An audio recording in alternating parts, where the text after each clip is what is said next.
Hey, stop, tu roules sur le boulevard BD, cet album est fait pour toi. L'envahisseur. Carole a un métier de rêve. Elle est testeuse d'hôtels de luxe. Elle est aux Canaries et vient de profiter pendant plusieurs jours des prestations d'un 5 étoiles. Elle s'apprête à quitter le pays pour se rendre aux Baléares afin de noter un autre établissement à Majorque. Le destin en décidera autrement. Nous sommes en mars 2020. À cause d'une épidémie, le monde est en train de se confiner.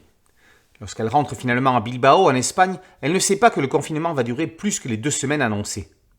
Elle retrouve son appartement de célibataire et appelle son père qui vit seul dans la même ville. À la télévision et à la radio, les informations annoncent une situation tendue.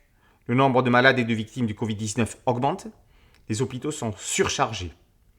Le soir, des applaudissements se font entendre aux fenêtres pour acclamer les soignants premiers sur le front. Quelques jours plus tard, Vicente, le père de Carole, contracte le virus et meurt. La jeune femme traverse la ville pour se rendre à son domicile. Elle appelle Linda, son auxiliaire de vie. Elle n'était pas là. Alors qui a appelé l'ambulance pour prendre en charge Vicente ? Ce n'est pas la voisine de palier. Carole décide de dormir sur place dans son lit d'adolescente.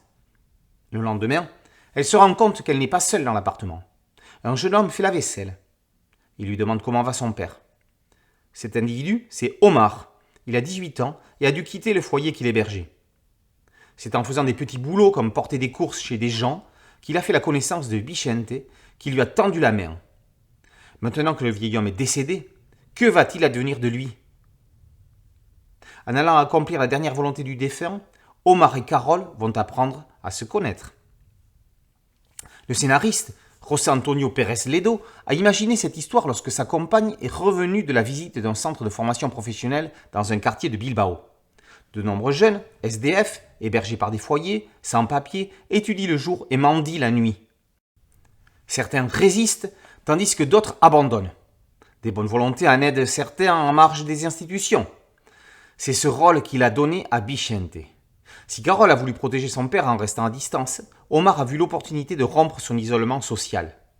Les auteurs ont mis en exergue les difficultés inédites liées à la pandémie, qui ont exacerbé d'autres problématiques.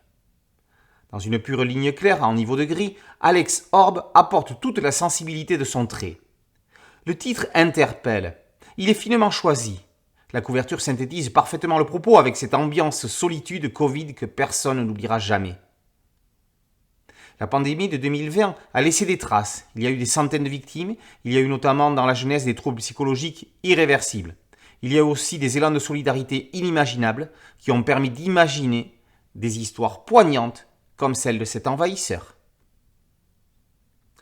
L'envahisseur, par Pérez Ledo et Orbe, est paru aux éditions Robinson. Boulevard BD, c'est un podcast audio, un site dédié et une chaîne YouTube. Merci de liker, de partager et de vous abonner. A très bientôt sur Boulevard BD. Ciao.